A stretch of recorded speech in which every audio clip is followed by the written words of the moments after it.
Hello guys, welcome back to dubbing carnival. അപ്പം നമ്മൾ ഈ ഡ്രാമയുടെ ഫൈനൽ എപ്പിസോഡാണ് കാണാനായിട്ട് പോകുന്നത്. നിങ്ങൾ ആരെങ്കിലും ഈ ചാനൽ ആദ്യമായിട്ടാണ് കാണുന്നതെങ്കിൽ ചാനൽ സബ്സ്ക്രൈബ് ചെയ്ത് സപ്പോർട്ട് ചെയ്യാനായിട്ട് മറക്കരുത് കേട്ടോ. അപ്പം നമുക്ക് വീഡിയോയിലേക്ക് പോകാം. എപ്പിസോഡിൻ്റെ സ്റ്റാർട്ടിങ്ങിൽ ഹീറോയിൻ്റെ ഈ ശോക കഥകളെല്ലാം കേട്ടിട്ട് ഹീറോ ഇങ്ങനെ കൈ കിട്ടി നോക്കി നിൽക്കുമായിരുന്നല്ലോ. എന്നിട്ട് നേരെ അവളുടെ അടുത്തേക്ക് വന്നിട്ട്, നീ ഇതൊക്കെ ഇപ്പോഴാണോ മനസ്സിലാക്കുന്നത്? ഞാനിതൊക്കെ നേരത്തെ മനസ്സിലാക്കിയ കാര്യങ്ങളാണ് എന്ന് പറഞ്ഞ് അവളുടെ അടുത്തേക്ക് വന്ന് അവളെ കിസ് ചെയ്യുന്നുണ്ടായിരുന്നു കേട്ടോ. പക്ഷേ നമ്മുടെ ഹീറോയിൻ അത് ഒട്ടും പ്രതീക്ഷിച്ചിരുന്നില്ല. അവളിങ്ങനെ വായും പിടിച്ച് നിൽക്കുന്നുണ്ടായിരുന്നു. ശേഷം അവളോട് ഇങ്ങനെ മണ്ടത്തരം പറഞ്ഞ് നിൽക്കാതെ പോയി കിടന്ന് ഉറങ്ങാനായിട്ട് പറയുന്നുണ്ടായിരുന്നു. പിറ്റേ ദിവസം നമ്മുടെ ഹീറോയിൻ ആണെങ്കിൽ ഒരു പേസ്ട്രി ഷോപ്പിലേക്ക് പോകുന്നുണ്ടായിരുന്നു. അത് നോക്കി നിൽക്കുമ്പോൾ അവൾക്ക് ഭയങ്കരമായിട്ട് കൊതി വരുന്നുണ്ടായിരുന്നു. പക്ഷെ അത് മേടിക്കാനുള്ള കാശ് അവളുടെ കയ്യിലില്ലായിരുന്നു. കാരണം അവളുടെ കയ്യിലുണ്ടായിരുന്ന കാശിനെക്കാട്ടിലും ഭയങ്കര റേറ്റ് ആയിരുന്നു അതിനുണ്ടായിരുന്നത്. അവൾ എന്തായാലും അത് നോക്കി നിൽക്കുന്ന സമയത്ത് അവിടെ ഒരു ലവേഴ്സ് ഇങ്ങനെ എന്തോ സംസാരിച്ചുകൊണ്ട് നിൽക്കുമായിരുന്നു. അതിലാ ചെക്കൻ പെട്ടെന്ന് ഓടി എഴുന്നേറ്റ് വന്ന് നമ്മുടെ ഹീറോയിൻ ഇങ്ങനെ കെട്ടിപ്പിടിച്ചിട്ട്, ദേ ഇവളെയാണ് ഞാനിപ്പോൾ പ്രണയിക്കുന്നതെന്ന് പറയുന്നുണ്ടായിരുന്നു. എന്നിട്ട് അവൻ സ്നേഹിച്ചിരുന്ന ആ പെണ്ണിനോട്, നിനക്ക് എന്ത് വേണമെങ്കിൽ ചെയ്തോ, ഞങ്ങൾ തമ്മിൽ ലിവിങ് ടുഗദർ ആകാൻ പോവാന്നൊക്കെ പറഞ്ഞിട്ട് അവൻ വായു തോന്നിയൊക്കെ വിളിച്ച് പറയുന്നുണ്ടായിരുന്നു. ഹീറോയിൻ അല്ലെങ്കിൽ ഒരു പേടിത്തുള്ളിയാണല്ലോ. അവൾ ഇതൊക്കെ കേട്ടിട്ട് വായും പൊളഞ്ഞ് നിൽക്കുന്നതല്ലാണ്ട് തിരിച്ചൊന്നും പ്രതികരിക്കാനായിട്ട് പറ്റുന്നുണ്ടായിരുന്നില്ല. പക്ഷേ ഇവൻ്റെ ലവറായിരുന്ന പെൺകുട്ടിയാണെങ്കിൽ ഇത് കേട്ട പാടെ അവളുടെ കയ്യിലുണ്ടായിരുന്ന ജ്യൂസ് എടുത്ത് നമ്മുടെ ഹീറോയിൻ്റെ ദേഹത്തേക്ക് എടുത്ത് ഒഴിച്ചു കൊടുക്കുന്നുണ്ടായിരുന്നു. അങ്ങനെ അവളുടെ ഡ്രസ്സെല്ലാം കുളമാകുന്നത് കൊണ്ട് തന്നെ ഈ ചെക്കൻ അവളെയും കൂട്ടിക്കൊണ്ട് പോയിട്ട് ഒരു പുതിയ ഡ്രസ്സ് എടുത്ത് കൊടുക്കുന്നുണ്ടായിരുന്നു. അതിനുശേഷം ഹീറോയിൻ അവനോട് പ്രത്യേകിച്ചൊന്നും സംസാരിക്കാതെ ഞാൻ പോവാണെന്ന് പറഞ്ഞ് പോകാൻ നിൽക്കുന്ന സമയത്തായിരുന്നു അവൻ പിന്നെ അവളെ പിടിച്ച് നിർത്തിയിട്ട്, നിക്ക് നമുക്കൊന്ന് വിശദമായിട്ട് പരിചയപ്പെട്ടിട്ട് സംസാരിച്ചിട്ടൊക്കെ പതുക്കെ പോകാമെന്ന് പറയുമ്പോൾ അവൾ പേടിച്ച് അടുത്തേക്ക് വന്നിട്ട്, ഇതേ നോക്കിക്കേ, നീ നേരത്തെ എന്തുകൊണ്ടാണ് അങ്ങനെ പറഞ്ഞതെന്ന് എനിക്കറിയില്ല. പക്ഷെ നീ പറഞ്ഞ ഷോക്കിൽ ഞാൻ മിണ്ടാ നിന്നെങ്കിലും എനിക്ക് ഓൾറെഡി ലവർ ഉണ്ടെന്ന് പറഞ്ഞിട്ട് അവളെ പാട് നോക്കി പോകുന്നുണ്ടായിരുന്നു. പക്ഷെ അവനാണെങ്കിൽ ഇവളെ വിടാൻ കൂട്ടാക്കിയിട്ടുണ്ടായിരുന്നില്ല. ഇവളെവിടെയാണോ ജോലി ചെയ്യുന്നത് ആ സെയിം ഹോസ്പിറ്റൽ അവൻ അന്വേഷിച്ച് കണ്ടുപിടിച്ചിട്ട് അവിടെ വന്ന് അഡ്മിറ്റ് ആയി കിടക്കുന്നുണ്ടായിരുന്നു. ശരിക്കും അവൻ എന്തോ അസുഖം ഉണ്ടാകുന്നു തോന്നുന്നു. എന്തായാലും അവിടെ വന്ന് അഡ്മിറ്റ് ആകുന്നുണ്ടായിരുന്നു. ഡോക്ടേഴ്സും നഴ്സുമാരും എല്ലാവരും ഇവനെ ചെക്കപ്പ് ചെയ്യാനെങ്ങാണ്ടോ വരുന്ന സമയത്ത് നമ്മുടെ ഹീറോയിനെ നോക്കിയിട്ട്, ഹേയ് നമ്മൾ അന്ന് കറങ്ങാൻ പോയത് എന്ത് രസമായിരുന്നു അല്ലേ, നമുക്കിനി ഒരു ദിവസം കൂടെ അങ്ങനെ പോകണമെന്ന് അവളോട് പറയുന്നുണ്ടായിരുന്നു. അവളാണെങ്കിൽ എപ്പോൾ കറങ്ങാൻ പോയി, നീ ഇതെന്തൊക്കെയാണ് പറയുന്നുണ്ടായിരുന്നു. ഇതൊക്കെ കേട്ടിട്ട് തൊട്ടടുത്ത് നമ്മുടെ ഹീറോയിൻ നിൽപ്പുണ്ടായിരുന്നു കേട്ടോ. ഹീറോ എല്ലാവരും പുറത്തേക്ക് ഇറങ്ങുന്ന സമയത്ത് ഹീറോ നേരെ അവൻ്റെ അടുത്തേക്ക് പോയിട്ട് അവൻ വേറെ എന്തൊക്കെയാണ് പറയുന്നത്, ശരിക്കും പറഞ്ഞാൽ അങ്ങനെയൊന്നും അല്ല കാര്യങ്ങളെന്ന് പറഞ്ഞ് ആ കാര്യങ്ങളൊക്കെ ഒന്ന് വിശദീകരിക്കാൻ വരുന്നതിന് തൊട്ട് മുന്നേ തന്നെ ഹീറോ ആണെങ്കിൽ വളരെ കൂളായിട്ട് നിന്നിട്ട്, അതിന് ഞാൻ നിന്നോട് ഇതിനെ പറ്റിയിട്ടൊന്നും ചോദിച്ചില്ലല്ലോ, പിന്നെ എന്തിനാ നീ എന്നോട് ഇതൊക്കെ പറയാൻ വരുന്നതെന്ന് പറഞ്ഞിട്ട് അവൻ അങ്ങ് നടന്നു പോകുന്നുണ്ടായിരുന്നു.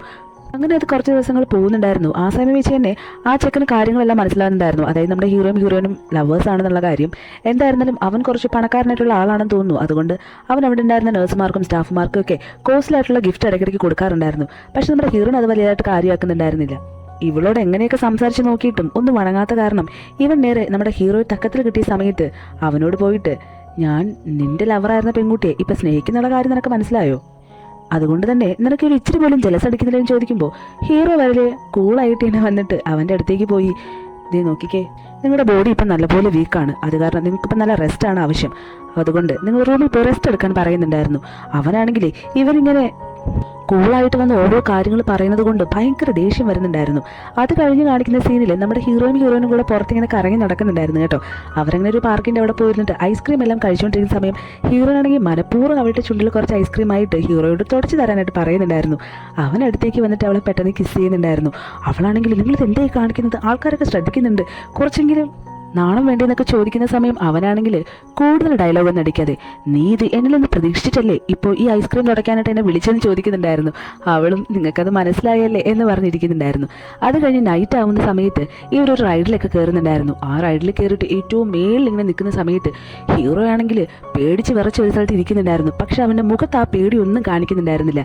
അത് മനസ്സിലാക്കിയ ഹീറോയിനാണെങ്കിൽ, നിങ്ങൾ എന്തിനാ ഞാൻ കൂടെയുള്ളപ്പോൾ ഇത്രയും പേടിക്കുന്നത്? മുഖത്തൊന്നും അത് നിങ്ങൾ വ്യക്തമാക്കിയില്ലെങ്കിലും നിങ്ങൾ നല്ല പേടിച്ചിട്ടാണ് ഇരിക്കുന്നത് എനിക്ക് നന്നായിട്ട് അറിയാമെന്ന് പറഞ്ഞിട്ട് നേരെ അവൻ്റെ അടുത്തേക്ക് പോയി ഇരിക്കുന്നുണ്ടായിരുന്നു. എന്നിട്ട് അവനോട്, നമ്മുടെ ജീവിത അവസാനം വരെയും നമ്മളിങ്ങനെ ഒരുമിച്ച് ചേർന്നിരിക്കണം, ഒരിക്കലും ഞാൻ നിങ്ങളെ വിട്ടു പോകത്തില്ല, നിങ്ങളും അതുപോലെ എന്നെ വിട്ടിട്ട് പോകില്ലല്ലോ എന്ന് ചോദിക്കുമ്പോൾ അവനുമില്ല എന്നൊക്കെ പറഞ്ഞിരിക്കുന്നുണ്ടായിരുന്നു. ആ സീൻ കട്ട് ചെയ്ത് നേരെ വരുന്നത് പിറ്റേ ദിവസം നമ്മുടെ ഹീറോയിൻ ആ ചെക്കൻ്റെ അടുത്തേക്ക് പോകുന്ന സമയത്ത് അവനാണെങ്കിൽ ഒരു കോസ്റ്റ്ലി ആയിട്ടുള്ള ഒരു നെക്ലേസ് നമ്മുടെ ഹീറോയിന് കൊടുക്കുന്നുണ്ടായിരുന്നു. അവളാണെങ്കിൽ, ഇതേ നോക്കിയേ, ഞാൻ ഈ ഹോസ്പിറ്റൽ നേഴ്സാണ്, നിങ്ങളെ നല്ല രീതിയിൽ പരിചരിക്കണം എന്നുള്ളതാണ് എൻ്റെ ഡ്യൂട്ടി എന്ന് പറയുന്നത്. അല്ലാതെ നിങ്ങൾ കൊണ്ടുവരുന്ന ഇങ്ങനെ ഗിഫ്റ്റ് ഒന്ന് സ്വീകരിക്കാനായിട്ട് ഞാനും നിങ്ങൾ തമ്മിൽ പ്രത്യേകിച്ച് ഒരു ബന്ധമില്ല എന്ന് പറഞ്ഞിട്ട് ആ നെക്ലേസ് അവൾ തിരിച്ചു കൊടുക്കുന്നുണ്ടായിരുന്നു. എന്നിട്ട് അവൾ അവിടെ നിന്ന് പോകാനായിട്ട് നിൽക്കുന്ന സമയത്ത് അവൻ പെട്ടെന്ന് അവളെ കെട്ടിപ്പിടിച്ചിട്ട്, ഞാൻ ഇതുവരെ കണ്ട പെൺകുട്ടികൾ പോലെയൊന്നും അല്ല നീ എന്ന് പറഞ്ഞത് സത്യസന്ധമായിട്ടുള്ള ഒരാളെ പ്രണയിക്കാനും സ്നേഹിക്കാനൊക്കെ കഴിവുള്ള കുട്ടിയാണ്. അത് കാരണം നിന്നെ എൻ്റെ ലൈഫിൽ എനിക്ക് നഷ്ടപ്പെടുത്താനായിട്ട് ഒറ്റ പറ്റത്തില്ല. നീ എന്നെ സ്നേഹിച്ചില്ലെങ്കിലും എനിക്ക് നിന്നെ സ്നേഹിക്കാലോ, അതൊന്നും നീ മനസ്സിലാക്ക്, നീ എൻ്റെ അടുത്ത് പോകരുത്, എൻ്റെ ഒരു നല്ല ഫ്രണ്ടായിട്ടെങ്കിൽ എൻ്റെ കൂടെ ഇരിക്കുന്നൊക്കെ പറഞ്ഞിട്ട് അവളോട് ഇങ്ങനെ കരഞ്ഞ് പറയുന്നുണ്ടായിരുന്നു കേട്ടോ. അവളാണെങ്കിൽ ആ ശരി ശരി നീ എന്നെ ഒന്ന് വിടെന്നൊക്കെ പറയുന്ന സമയത്തായിരുന്നു അവിടേക്ക് ഹീറോ കയറി വരുന്നുണ്ടായിരുന്നത്. അന്നേരം ഈ ചെക്കൻ്റെ മനസ്സിലാണെങ്കിൽ അവൻ കാണാൻ പാടില്ലാത്തത് കണ്ടല്ലോ, അപ്പോൾ എന്തായാലും ഇതോടുകൂടെ ഇവരുടെ ലവ് ബ്രേക്കപ്പ് ആയി എന്നുള്ള കാര്യത്തിൽ അവന് വിശ്വാസമായിരുന്നു. പക്ഷെ ആ സമയത്തും ഹീറോ നേരെ അടുത്തേക്ക് വന്നിട്ട് നാളെ നിങ്ങളുടെ സർജറി ആണെന്നും അത് കാരണം കുറച്ച് തയ്യാറെടുപ്പോടുകൂടി ഇരിക്കാനായിട്ടും പറഞ്ഞിട്ട് അവൻ അങ്ങനെ നിൽക്കുന്നുണ്ടായിരുന്നു. എന്തായാലും അതിൻ്റെ പുറത്താണെങ്കിൽ, അതായത് ഈ ചെക്കൻ കിടക്കുന്ന റൂമിൻ്റെ പുറത്താണെങ്കിൽ കുറച്ച് ആൾക്കാരൊക്കെ നിൽക്കുന്നുണ്ടായിരുന്നു.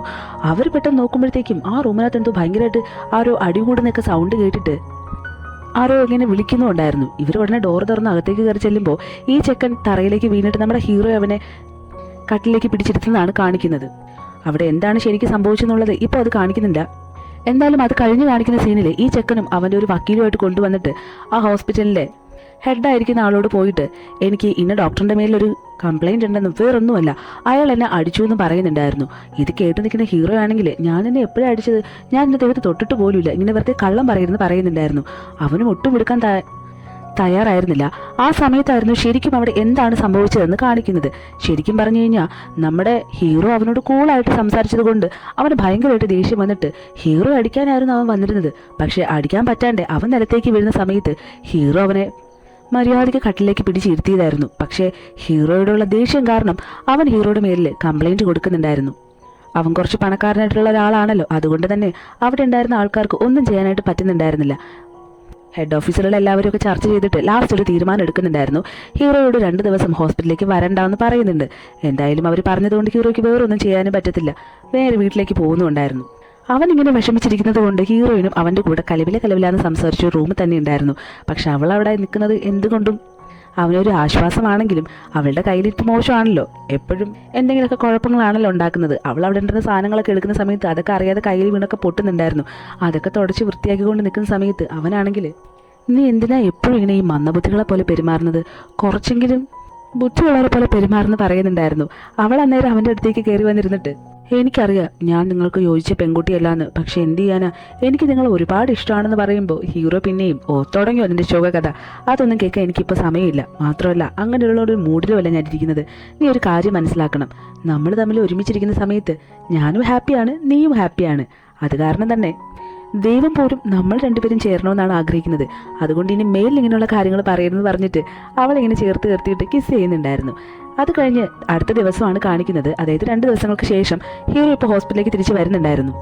വരുന്ന സമയത്തും ഹീറോയിനും വലിയ ഭാവമാറ്റങ്ങളൊന്നും ഇല്ലാതെ അവരുടെ കാര്യങ്ങൾ തന്നെ അവർ നന്നായിട്ട് ചെയ്യുന്നുണ്ടായിരുന്നു. ഇത് കാണുന്ന ഈ ചെക്കനാണെങ്കിൽ ഒരുപാട് ദേഷ്യം വന്നിട്ട് ഞാൻ ഇത്രയൊക്കെ ചെയ്തിട്ടും ഇവരുടെ റിലേഷൻഷിപ്പിൽ ഒന്നും തന്നെ സംഭവിക്കുന്നില്ലല്ലോ, ഇതുവരെ ചെയ്ത കാര്യങ്ങളെല്ലാം വേസ്റ്റായി പോയല്ലോ എന്നൊക്കെ ചിന്തിച്ചിരുന്നിട്ട് അവൻ നേരെ അവൻ്റെ ആ വക്കീലിനെയൊക്കെ വിളിച്ചിട്ട് പിന്നെയും ഒരു കംപ്ലൈൻറ്റ് ഹീറോയുടെ മേലിൽ കൊടുക്കുന്നുണ്ടായിരുന്നു. പക്ഷേ ഇത്തവണ വെച്ച കംപ്ലൈൻറ്റ് കുറച്ചുകൂടെ സ്ട്രോങ് ആയിരുന്നു കേട്ടോ. വേറെ ഒന്നുമല്ല, ഈ ഹോസ്പിറ്റലിൽ കുറച്ച് ഡൊണേഷൻസ് ഒക്കെ കൊടുക്കുന്നത് ഇവൻ്റെ കമ്പനിയിൽ നിന്നാണ്, അതായത് ഇവൻ്റെ അച്ഛനും അമ്മയുടെ കമ്പനിയിൽ നിന്നാണ്. അത് കാരണം ഇവൻ ഇങ്ങനെ ഒരു പ്രശ്നം വന്ന സമയത്ത് ഈ ഡോക്ടറെ പിരിച്ചു വിട്ടില്ല എന്നുണ്ടെങ്കിൽ അവർ ഇതുവരെ തന്ന ഡൊണേഷൻസ് ഒക്കെ തിരിച്ചു കൊടുക്കേണ്ടതായിട്ട് വരും. അതുകൊണ്ട് എത്രയും പെട്ടെന്ന് ഡോക്ടറിനെ ഇവിടെ നിന്ന് പിരിച്ചു വിടാനുള്ള ഒരു കാര്യമായിരുന്നു. പക്ഷേ അവർ തന്ന ഡൊണേഷൻസ് വെച്ച് നോക്കുമ്പോഴത്തേക്കും അത് ഒരിക്കലും ഈ ഹോസ്പിറ്റലുകാർക്ക് തിരിച്ചു കൊടുക്കാൻ പറ്റാത്ത അത്രത്തോളം ഉണ്ടായിരുന്നു. അത് കാരണം തന്നെ നമ്മുടെ ഹീറോയെ ഹോസ്പിറ്റലിൽ നിന്ന് പിരിച്ചു വിടുന്നുണ്ടായിരുന്നു.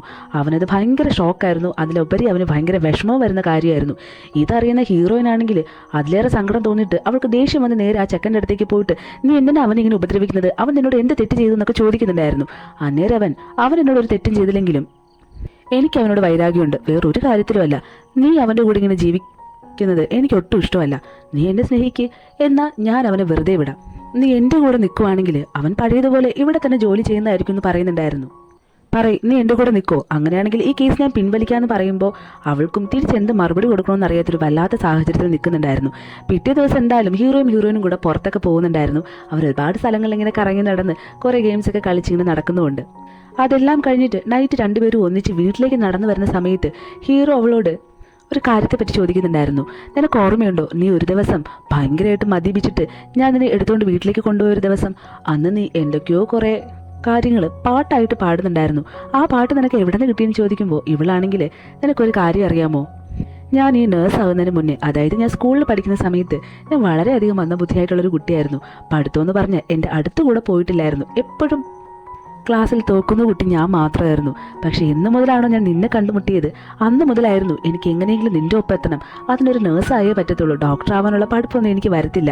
അങ്ങനെ കുത്തിയിരുന്ന് പഠിച്ചായിരുന്നു. എത്ര പഠിച്ചിട്ടും തലയിൽ കയറാത്തത് കാരണം ഈ പഠിക്കുന്ന കാര്യങ്ങളെല്ലാം ഞാനൊരു പാട്ടാക്കി മൈൻഡിൽ സെറ്റ് ചെയ്ത് വെച്ചു. പിന്നെ സമയം കിട്ടുമ്പോഴൊക്കെ ഇങ്ങനെ അത് പാടിക്കൊണ്ടേ നടന്നു. ഇപ്പോഴും ഞാനത് മറന്നിട്ടില്ല. അങ്ങനെ ആ പാട്ടാണ് അന്ന് പാടിയെന്ന് പറയുന്നുണ്ടായിരുന്നു. ഇത് കേൾക്കുന്ന അവനാണെങ്കിൽ ശരിക്കും ചിരി വരുന്നുണ്ടായിരുന്നു. അത് കഴിഞ്ഞ് അവൾ അവനോട്, ഞാനൊരു കാര്യം നിന്നോട് പറയട്ടെ, എപ്പോഴും പറയാറുള്ളതാണ്, എന്നാലും അതിങ്ങനെ ഇടയ്ക്കിടയ്ക്ക് പറഞ്ഞില്ലെങ്കിൽ എനിക്കൊരു സമാധാനം ഉണ്ടാവത്തില്ല. നമ്മുടെ ജീവിതം അവസാനം വരെയും നമ്മൾ രണ്ടുപേരും ഇങ്ങനെ സന്തോഷത്തോടെ ജീവിക്കണം. ഞാൻ ഒരിക്കലും നിന്നെ വിട്ടു പോകത്തില്ല, നീയും അതുപോലെ എന്നെ വിട്ടു പോകരുതെന്നൊക്കെ പറഞ്ഞ് അവരങ്ങനെ വീട്ടിലേക്ക് പോകുന്നുണ്ട്. പിറ്റേ ദിവസം എല്ലാവർക്കും ഒരു ഗുഡ് ന്യൂസ് ഹോസ്പിറ്റലിലെ ഹെഡ് പറയുന്നുണ്ടായിരുന്നു. വേറൊന്നുമല്ല, ആ ചെക്കനില്ലേ അവൻ വന്നിട്ട് കേസ് പിൻവലിച്ചു എന്നുള്ളതായിരുന്നു. ഇതറിയുന്ന നമ്മുടെ ഹീറോ ആണെങ്കിൽ ഒരുപാട് സന്തോഷത്തിൽ നേരെ ഹോസ്പിറ്റലിലേക്ക് വരുന്നുണ്ടായിരുന്നു കേട്ടോ. വന്നിട്ട് നമ്മുടെ ഹീറോയിൻ അവിടെ ഫുള്ള് തിരയുന്നുണ്ടെങ്കിലും അവളെ കാണുന്നുണ്ടായിരുന്നില്ല. അവൾ കുറച്ച് ലേറ്റ് ആയിട്ട് വരുമെന്ന് വിചാരിച്ചിട്ട് അവൻ അവൻ്റെ ജോലികളൊക്കെ തുടർന്നുകൊണ്ടേയിരുന്നു. കുറേ സമയമായിട്ടും അവളെ കാണാത്ത കാരണം അവനിങ്ങനെ നിൽക്കുന്ന സമയത്ത് ഒരു നേഴ്സ് വന്നിട്ട് അവനോട് നിങ്ങൾ തമ്മിൽ വേറെ എന്തെങ്കിലും പ്രശ്നമുണ്ടോ എന്ന് ചോദിക്കുന്നുണ്ടായിരുന്നു. അവനും ഇല്ലാന്ന് പറഞ്ഞപ്പോൾ അവളാണെങ്കിൽ എന്തോ ഞാനീ പറഞ്ഞത് വേറൊന്നും കൊണ്ടല്ല, അവള് ജോബ് റിസൈൻ ചെയ്ത് പോയെന്നറിഞ്ഞു, അതുകൊണ്ടാണ് ചോദിച്ചതെന്ന് പറയുന്നുണ്ടായിരുന്നു. അവനത് കേൾക്കുമ്പോൾ ആകെ ഷോക്കായിരുന്നു. അവൾ അതിനെക്കുറിച്ച് ഒരു സൂചന പോലും അവന് കൊടുത്തിട്ടുണ്ടായിരുന്നില്ല. അത് കഴിഞ്ഞ് കാണിക്കുന്ന അടുത്ത സീനിൽ ഈ ചെക്കനില്ലേ അവൻ നമ്മുടെ ഹീറോയിനോട് കുറച്ച് കാര്യങ്ങൾ മുന്നേ പറഞ്ഞിരുന്നല്ലോ, ഇവൾ അവൻ്റെ ഒപ്പം നിൽക്കുവാണെങ്കിൽ നമ്മുടെ ഹീറോയുടെ ലൈഫ് നല്ല സെറ്റായിട്ട് അവൻ വിട്ടുകൊടുക്കുക എന്നുള്ള കാര്യം. അങ്ങനെ അതിന് മറുപടിയായിട്ട് അവരൊരു ലെറ്റർ ഇവന് കൊടുക്കുന്നുണ്ട്. ആ ലെറ്ററിൽ എഴുതിയിരിക്കുന്നത് എന്താണെന്ന് വെച്ച് കഴിഞ്ഞാൽ, ഞാൻ അവൻ്റെ കൂടെ ഉണ്ടെങ്കിൽ നീ ഒരിക്കലും അവന് നല്ല രീതിയിൽ ജീവിക്കാനായിട്ട് വിടത്തില്ല. അവൻ്റെ ജീവിതം ഞാനായിട്ട് നഷ്ടപ്പെടുത്തുന്നുള്ള കുറ്റബോധത്തോടു കൂടെ ഞാൻ പിന്നെയുള്ള കാലം ജീവിക്കേണ്ടതായിട്ട് വരും. ഇപ്പോൾ അവൻ ഈ ജോബ് എന്ന് പറഞ്ഞാൽ അവൻ്റെ ജീവിതം പോലെയാണ്, അത് വെച്ചാണ് നീ ഇപ്പോൾ കളിച്ചത്. അതുകൊണ്ട് തന്നെ ഞാൻ അവൻ്റെ കൂടെ ഉള്ളത് കൊണ്ടല്ലേ നിനക്ക് അവനോട് ഇത്ര ദേഷ്യമുള്ളത്. അത് മാറ്റാൻ വേണ്ടി തന്നെ ഞാൻ അവനെ വിട്ടു പോകുവാണ്. നിന്റെ അടുത്തേക്കോ ഇനി അവൻ്റെ അടുത്തേക്കോ ഞാൻ ഒരിക്കലും വരത്തില്ല. ദയവ് ചെയ്ത് നീ അവനെ ഇനിയും ശല്യം ചേരുന്ന് പറഞ്ഞിട്ടായിരുന്നു ആ ലെറ്ററിൽ ഉണ്ടായിരുന്നത്. അവനത് വായിക്കുന്ന സമയത്ത് അവന് ഭയങ്കരമായിട്ട് കുറ്റബോധം തോന്നുന്നുണ്ടായിരുന്നു. ഞാനിങ്ങനെ വെറുതെ ഒരാളുടെ ജീവിതം നശിപ്പിച്ചല്ലോ എന്ന് ചിന്തിച്ചിട്ട്. എന്തായാലും ആ സമയം തന്നെ അവിടെ കറക്റ്റായിട്ട് നമ്മുടെ ഹീറോ വന്നിട്ട് ഈ കാര്യങ്ങളൊക്കെ അറിയുന്നുണ്ടായിരുന്നു. പക്ഷെ അപ്പോൾ പോലും അവനോടൊന്ന് അവൻ ദേഷ്യപ്പെടുന്നുണ്ടായിരുന്നില്ല. ഇത് കാണുന്ന ആ ചെക്കനാണെങ്കിൽ നീ ഇപ്പോൾ പോലും എന്താ എന്നോട് ദേഷ്യപ്പെടാതിരിക്കുന്നതെന്ന് ചോദിക്കുമ്പോൾ അവനാണെങ്കിൽ മറ്റുള്ളവരുടെ ലൈഫിൽ പ്രശ്നങ്ങൾ ഉണ്ടാക്കണമെന്ന് ചിന്തിക്കുന്ന ആൾക്കാണെങ്കിൽ എപ്പോഴും പ്രശ്നങ്ങൾ ഉണ്ടാക്കിക്കൊണ്ടിരിക്കുക. പക്ഷേ ഞാൻ അങ്ങനെ ഒരു ക്യാരക്ടറല്ല, അതുകൊണ്ട് തന്നെ ഞാൻ ആരോടും എതിർത്ത് സംസാരിക്കാറില്ല എന്ന് പറയുന്നുണ്ടായിരുന്നു. ഇത് കേൾക്കുന്ന അവൻ, നീ ഒരു കാര്യം മനസ്സിലാക്കണം, നിന്റെ ലൈഫ് സ്റ്റൈൽ വേറെ, എൻ്റെ ലൈഫ് സ്റ്റൈൽ വേറെ. എൻ്റെ ജീവിതത്തിൽ ഉള്ളവരായിട്ട് ആരെയും തന്നെ ഞാൻ കണ്ടുമുട്ടിയിട്ടില്ല. മാത്രമല്ല നല്ലൊരു ഗേൾ ഫ്രണ്ട് പോലും എൻ്റെ ലൈഫിൽ ഇതുവരെ ഇല്ലായിരുന്നു. പക്ഷെ നിന്നെ സംബന്ധിച്ചോ നിനക്ക് നല്ലൊരു ലൈഫുണ്ട്, നിനക്ക് നല്ലൊരു ജോലിയുണ്ട്, നിനക്ക് നല്ലൊരു ഗേൾ ഫ്രണ്ടും ഉണ്ട്. അപ്പോൾ നിന്റെ ലൈഫെല്ലാം സെറ്റാണല്ലോ എന്ന് ചോദിക്കുന്നുണ്ടായിരുന്നു. അന്നേരം ഹീറോ, നീ കാണുന്നത് പോലെ എല്ലാവരുടെ ലൈഫും നോർമൽ പോലെയൊന്നും അല്ല, എന്നിരുന്നാലും നമ്മുടെ സാഹചര്യങ്ങളെ മനസ്സിലാക്കി നമ്മൾ സന്തോഷത്തോടെ ജീവിക്കുമ്പോഴാണ് നമ്മുടെ ലൈഫിനൊരു അർത്ഥം ഉണ്ടാവുള്ളൂ. നീയും അങ്ങനെ ഒന്ന് ജീവിച്ചു നോക്കുന്ന അവനോട് പറയുന്നുണ്ടായിരുന്നു. ഇതൊക്കെ കേൾക്കുന്ന അവനാണെങ്കിൽ നമ്മുടെ ഹീറോയോട്, എന്തായാലും ഇതുവരെ നടന്നതിന് ഞാൻ നിന്നോട് സോറി ചോദിക്കുവാണ്. നിന്നോട് മാത്രമല്ല, നീ അവളെ കാണുവാണെങ്കിൽ അവളോടും ഞാൻ സോറി ചോദിച്ചായിട്ട് പറയണമെന്ന് പറയുന്നുണ്ടായിരുന്നു. എന്തായാലും ആ സീൻ കട്ടായിട്ട് അങ്ങനെ കുറച്ച് ദിവസം പോകുന്നുണ്ടായിരുന്നു. പക്ഷെ നമ്മുടെ ഹീറോയിൻ ഇങ്ങനെ അന്വേഷിച്ച് നടക്കുന്നുണ്ടായിരുന്നു കേട്ടോ.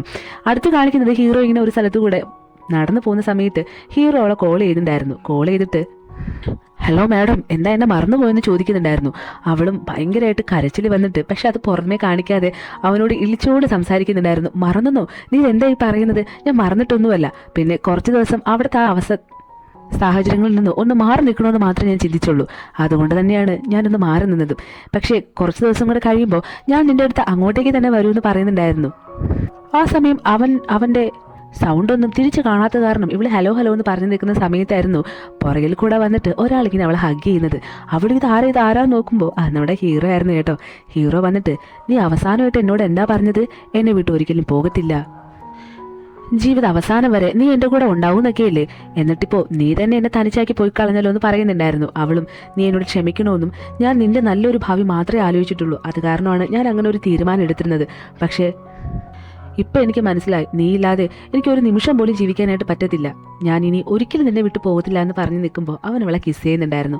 അങ്ങനെ അവർ രണ്ടുപേരും ഹഗ് ചെയ്ത് നിൽക്കുന്ന സമയത്ത് കറക്റ്റായിട്ട് ഈ ഡ്രാമ ഇവിടെ കഴിയുവാണ്. അപ്പോൾ നിങ്ങൾക്ക് ഈ ഡ്രാമ ഇഷ്ടമായെങ്കിൽ ലൈക്ക് ചെയ്യുക, ഷെയർ ചെയ്യുക, ചാനൽ സബ്സ്ക്രൈബ് ചെയ്ത് സപ്പോർട്ട് ചെയ്യുക. ഈ ഡ്രാമയുടെ നിങ്ങളുടെ അഭിപ്രായങ്ങൾ കമൻറ്റ് ബോക്സിൽ വന്ന് പറയണം കേട്ടോ. അപ്പോൾ നമുക്ക് ഇതുപോലൊരു അടിപൊളി ഡ്രാമയായിട്ട് വീണ്ടും കാണാം.